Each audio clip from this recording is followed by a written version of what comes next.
like when I hear there's no physiological difference between men and women, I'm like, that's crazy, guys. I mean, it's crazy because we're mammals. Okay, so I was talking to my best friend Hickey recently, and he told me that his father had, based on his advice, started doing a little bit of working out every day. Like nothing serious. He was doing like 50 push-ups a day and 100 crunches or 50 squats and 100 push-ups. And his father had told him that it had changed his whole life and that he had gotten my friend's mother out walking too, and that it was helping their marriage and all these things. And like he was really excited about this, and I thought that was great. But at the same time, like really my first thought was dread at the idea that that small amount of physical activity was all that was holding him back from having a completely different experience in life. And I wanted to look into this more. So I'm Sam, and this is the Illegitimate Scholar Podcast, the weekly cultural anthropology and history podcast that makes sense of our census world through indigenous and historical examples, academic methods in social science, and a perspective not limited by the crushing restrictions that come with traditional academia and public schools. Why do I keep saying public schools and not government schools? And why do I not have that memorized by now? Whatever. Okay. So humans have evolved over millions of years, and recent archaeological finds have found modern humans to be about 300,000 years old. And this is just the last few years. They find older stuff all the time. And I mean, it would make no sense to think that every time we find something, we find the oldest possible example of it. So it makes sense. But we know we can prove that human beings are, at least modern humans, have existed for 300,000 years, which is a long time. Modern brains and bodies, but a life experience no one alive today has ever really experienced. So at best, cities and agriculture have been around for tens of thousands of years. So all of the evolution leading up to modern humans, and then for 98% of the time after that even, humans lived as hunter-gatherers. And all of our DNA was created to incentivize us towards behavior that helped us survive as hunter-gatherers, but sometimes becomes detrimental when applied to the modern world. And my friend's father would not have been able to be that lethargic in more traditional human life. Hunter-gatherer or agriculturalist farmer. His daily life would have met those physical demands just naturally based on how he was living as a hunter-gatherer or a farmer. And I think that this is really important, that just the way that life was, the way that everyone's life, just the way that everybody had to work to live, what people experienced in their daily life, the way that they lived, which is basically what culture is. So people's culture, the way that they interacted with the world, that they shared with other people, just met their physical and emotional needs and spiritual needs. It did this naturally. Whereas today, there's a lot more of these, what I like to call layers of social construct. And that's what we're going to get into today. So his daily life would have met those physical demands, which helped his psychology and interpersonal relationships just with what he did. But since he drove a truck, his life was not in line with exercise. So, 200 years ago, basically everybody is working. Being fat used to be like, oh, you're a king, you don't have to work, you can get fat. Gout was like a royal disease, right? Because you get it from like just chilling. Now, like, you don't have to be rich to have gout. You can be on welfare and have gout. I think a lot of people that are on welfare have gout. And that's not, I'm not crapping on people that have welfare. What I'm saying is our culture is not set up to meet needs of most people, and especially people that are the lower classes, there's lower socioeconomic classes, how they're treated and how they live in our society and how pretty much everybody lives. So today I'm going to go over some ways that our Western life differs from life in the past over time, and how this increasing disconnect from nature and tradition permeates every aspect of Western life and leaves most Westerners in a state of near constant cognitive dissonance. Before I start, I just want to ask that if I've given you any sort of value with the show, I would really, really appreciate it if you would help me by rating the podcast, especially if you're on Apple Podcasts. I don't have a lot of ratings there. And I would also ask that, if you find an episode that you think a friend would like, it would really help me out a lot if you shared it with that person. Genesis 1:26, and God said, "Let us make man in our image, after our likeness, and let them have dominion over the fish of the sea, and over the fowl of the air, and over the cattle, and over all the earth, and over every creeping thing that creepeth upon the earth."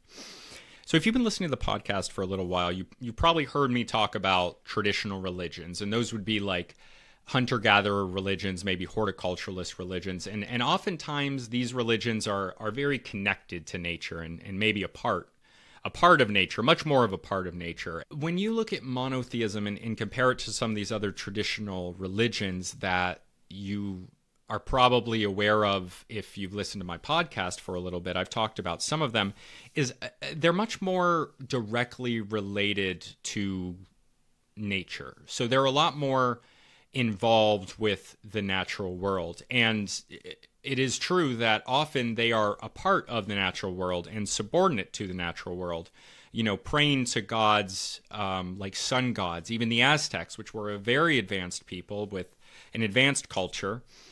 Whereas this is explicitly saying that humans are in charge of nature. And I think that is in a lot of people. I think that even people today who are not Christian in the West, at least they say they're not Christian, they still have this idea that humans are somehow separate from animals.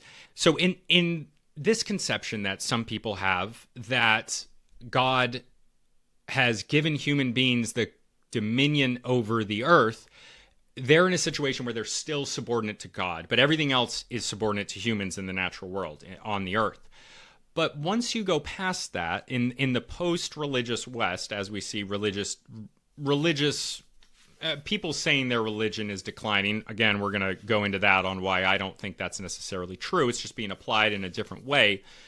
But now people still have the idea that human beings are not a part of nature, right? So they still have the idea in their head that human beings deserve dominion over the earth, even if they're talking about climate change and everything. I think this post-religious West has this idea that human beings are the gods and can be the gods and should be the gods and should be doing things like creating AI. And hot take, I guess, but we obviously still have this idea that we're separate from nature, because when you look at religious people in the West today, they're the ones saying, what, human beings, sex is immutable, of course. Like, they're talking about chromosomes, all this stuff. And I'm not saying that's wrong.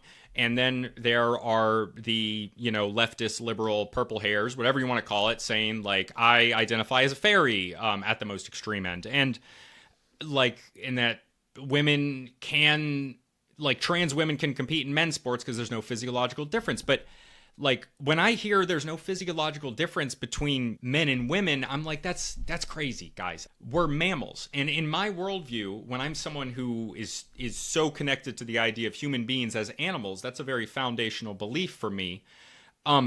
Because ultimately what makes us different from other animals, I wouldn't say animals, is a lot of things, but that doesn't mean that we aren't still animalistic in many ways. And I think that a lot of this cognitive dissonance comes from subduing our natural tendencies and being separated from nature more. So you have the religious people that are at this level that think we're separate from nature, but they still got a foot in the hot tub, okay? Because they still understand that there are immutable differences between men and women, natural world, Noah's Ark type stuff, okay?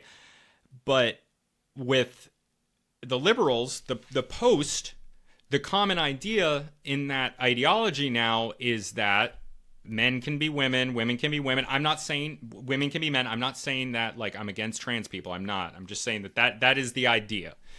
And trans athletes can compete. I wonder why there's never any trans men that make it to number one in the women's sports, though. But when you believe that human beings are animals and you believe we're mammals, then we're sexually dimorphic. We'd be the only mammals that aren't sexually dimorphic if we were. And why would that be true? It almost feels like these are the Darwin type people, the type of people who were like throwing evolution in. And, I'm not saying how I feel about evolution. I mean, I believe in evolution, but what, why, like, how can you believe in the evolution of species and then also believe that there isn't sexual differences between men and women? Because, I mean, that doesn't make any sense. It doesn't make any sense. So, and they understand there's differences between male and female animals, but a lot of them just don't explicitly understand that human beings are animals. So this connection to nature is something that I think is gone. It has been eroded in most people's daily lives today, a lot of people's daily lives. So we have these rising mental health issues. So I'm just going to read a few statistics here, and these are from the CDC. So anxiety disorders. 31.9% of children in 2019, pre-pandemic, I wonder what it is now, had an anxiety disorder, up from 25.2% in 2005. Depressive disorder. 13.2% of children in 2019 had a depressive disorder, up from 10.2% in 2005. Attention deficit hyperactivity disorder. 9.4% of children in 2019 had ADHD, up from 7.8% in 2005. So it's possible that this is just reporting on this stuff more, or people going to the doctor more. It's not necessarily evidence of things getting worse, but I wouldn't be surprised, and it seems like things are changing, and the changes that are being made, I think, are obviously it's going to lead to something like this. Look, I shouldn't have to explain the benefits of going out into nature, but modern life requires, like, a source, I guess. So I'm going to give you a source on why going outside is beneficial. And just before I do, just think about that for a minute. Like, human beings should implicitly understand that you should be outside. Being indoors just separates you from all of the elements. It's climate controlled. You're separated from the sun. You're separated from other living things like ground. You got your feet in shoes. Go outside for 2 hours a day and put your feet in the grass. Just do it. It's good for you. So there are studies, and I've linked these, and I'm going to go over a few of these stats. But if you want to check those out, they're in the Discord always. So people that spend more than 120 minutes a day outdoors are over 60% as likely to report good health and 30% more likely to report high well-being than those that have less. But only a third of Americans do that, and it's the lowest amongst Gen Z, the youngest generation, which is really unfortunate. And then we have food, okay? Our food is hyper-processed. I was just recently on in Liberty and Health, Kyle Matov. Oh, God, I don't know how to pronounce his last name. And he told me apparently seed oils aren't that bad for some cardio protective reason. But I certainly am of the opinion that anything that's more processed ultimately is probably worse, and try to cut out as much processing as possible. And I'm not saying I do eat processed food, but I choose when I'm going to eat the processed food because I like it so much and I don't want to waste it on something I don't like, if that makes sense.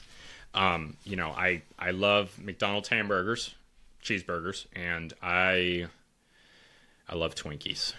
I don't get those as often. But look, so seed oils don't exist in nature. Sugary drinks don't exist in nature.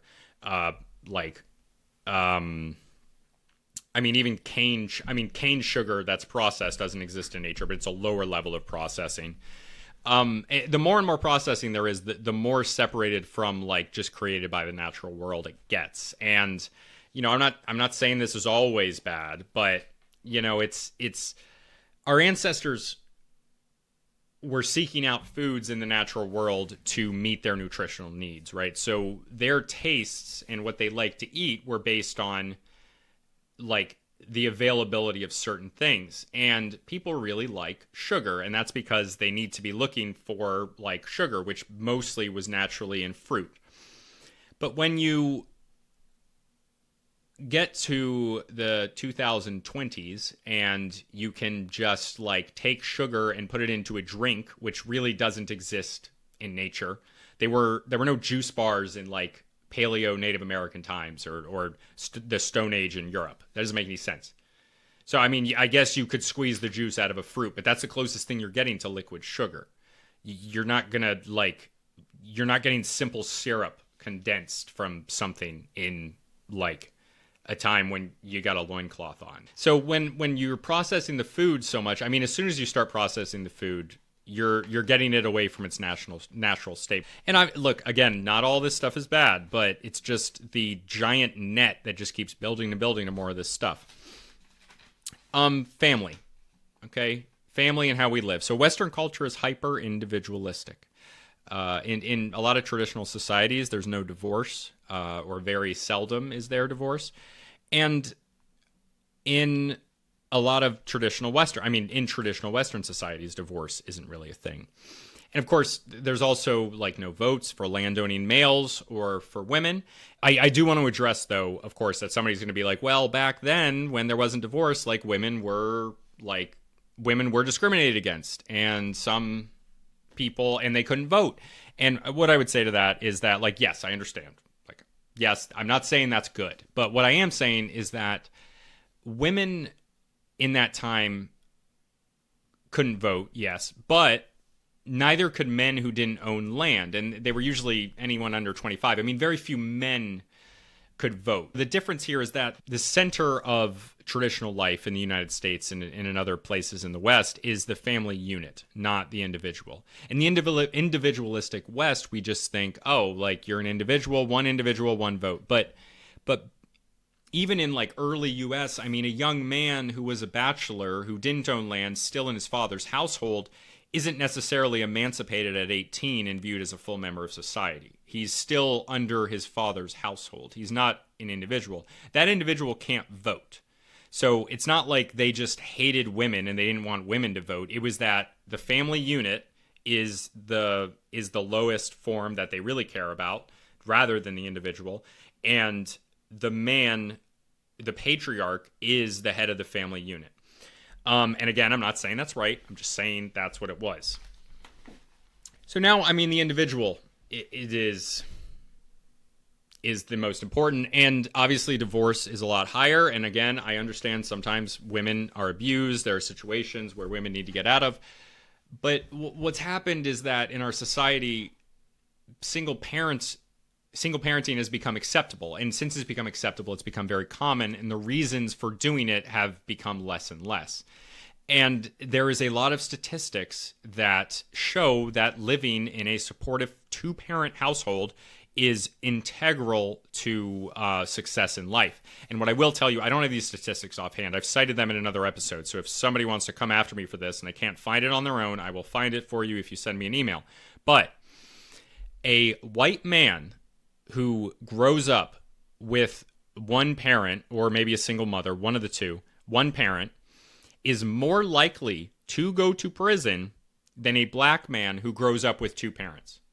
So if a black man has two parents, he grows up with both of his parents, he is less likely to go to prison than a white man who grew up with one parent. And that's remarkable because, especially if you're somebody that, like, well, number one, even if you're not somebody who's like, the U.S. is the most racist place in the world, holy shit. If you are that person, you're probably not listening to my podcast. But it is true that black people are more likely to go to prison. We can argue about the reasons for that. There's a bunch of different ones. But just hear that. I mean, it's a fact that black people are way more likely to go to prison than white people. Black men are way more likely to go to prison than white men. And yet we have this situation where there is another factor that is actually more important than race. And it's much more important. It's kind of crazy. So, it's important. But in our society, the individual is considered important, and divorce is incentivized for women. I mean, it's not a secret that divorce court is like, it's favorable to women. If you're hearing this and you're like, divorce court isn't favorable to women, you're either a woman who's not being fair about the situation, because if you're being fair about the situation, you know it's unfair, or you're not old enough to have friends that have dealt with divorce court and stuff like that. And, like, guys gotta fight to see their kids. It's crazy. It's absolutely insane. So there's an incentivized, whether that's been done on purpose or not, there's been an incentive to destroy the family, even though it's the most important thing for a child's success. So we're stepping away from the family unit. We're stepping away from food. We're stepping away from unprocessed food. We're stepping away from the outside natural world. We're doing all these things. And ultimately, everything together, with all the social constructs we have, all of these things, they bring us further and further away from nature. And with my conception of God, I think that it makes us stray further and further from God and from our true purpose and from our true human nature. And I'm not saying what human nature is or what our true purpose is, but what I am saying is that I think that things should be a little bit more basic and they should be a little bit more or less human-centric. So I'm going to read a passage here, and this is from, I'll tell you what it's from in a second. Okay, so two passages. This first one is, psychologists use the term, and this is to introduce socialization. Psychologists use the term socialization to designate the process by which children are trained to think and act as society demands. A person is said to be well socialized if he believes in and obeys the moral code of his society and fits in well as a functioning part of that society. It may seem senseless to say that many leftists are over-socialized, since the leftist is perceived as a rebel. Nevertheless, the position can be defended. Many leftists are not such rebels as they seem. And the guy who wrote this, he's saying leftist in kind of like the cultural Marxist sense, not necessarily like communist. And this is this is also known as acculturation in sociology or in anthropology.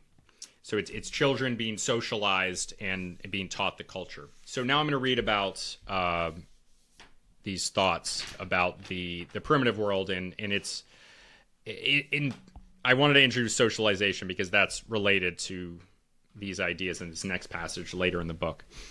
For primitive societies, the natural world, which usually changes slowly, provided a stable framework and therefore a sense of security. In the modern world, it is human society that dominates nature rather than the other way around. And modern society changes very rapidly owing to technological change. Thus, there is no stable framework. The conservatives are fools. They whine about the decay of traditional values, yet they enthusiastically support technological progress and economic growth. Apparently, it never occurs to them that you can't make rapid, drastic changes in the technology and the economy of a society without causing rapid changes in all other aspects of the society as well, and that such rapid changes inevitably break down traditional values. The breakdown of traditional values, to some extent, implies the breakdown of the bonds that hold together traditional small-scale social groups. The disintegration of small-scale social groups is also promoted by the fact that modern conditions often require or tempt individuals to move to new locations, separating themselves from their communities. Beyond that, a technological society has to weaken family ties and local communities if it is to function efficiently. In modern society, an individual's loyalty must be first to the system and only secondarily to a small-scale community. Because if the internal loyalties of small-scale communities were stronger than loyalties to the system, such communities would pursue their own advantage at the expense of the system. Suppose that a public official or a corporation executive appoints his cousin, his friend, or his co-religionist to a position rather than appointing the person best qualified for the job. He has permitted personal loyalty to supersede his loyalty to the system, and that is nepotism or discrimination, both of which are terrible sins in modern society. Would-be industrial societies that have done a poor job of subordinating personal or local loyalties to loyalty to the system are usually very inefficient. Look at Latin America. Thus, an advanced industrial society can tolerate only those small-scale communities that are emasculated, tamed, and made into tools of the system. So those passages were from Ted Kaczynski's manifesto, Industrial Revolution, or Industrial Society and Its Consequences. And I didn't say that till after because somebody listening probably has like a bad view of Ted Kaczynski. I don't have an overall positive view of Ted Kaczynski. I think, of course, it's abhorrent to murder people. Especially like, you could argue that certain people deserve it based on their other actions. I mean, I still am just ultimately not a supporter of any violence at all, because I think generally when you're committing violence, you can always make a justification for it, but you can make great justifications, but it's still taking the words of man and the ideas of man to justify taking the life of somebody and I just don't view it as I don't view it as acceptable for humans to decide to take the lives of other humans on purpose. But I shared that passage because it really shows the connection between ideologies that are detached from the natural world and the technology that separates us from the natural world, and how natural that is. And I think that he's a much better writer and thinker than I am. So he put it in words better than I could understand. So I hope you enjoyed that. And killing people is bad. And if you're still listening to this right now, I really appreciate you listening to the whole thing. And if you're still here, please leave me a rating. If there's any shows you'd like me to go on, send that person a message. That would go a really long way. Like if there's a show that that takes guests and you're like, I want to see the illegitimate scholar on there. If it's a show you listen to, that will mean a lot coming from you. That's a way you could really help me out. Or join the Discord. Please join the conversation we're having over there. And also maybe share it with a friend. Thank you so much.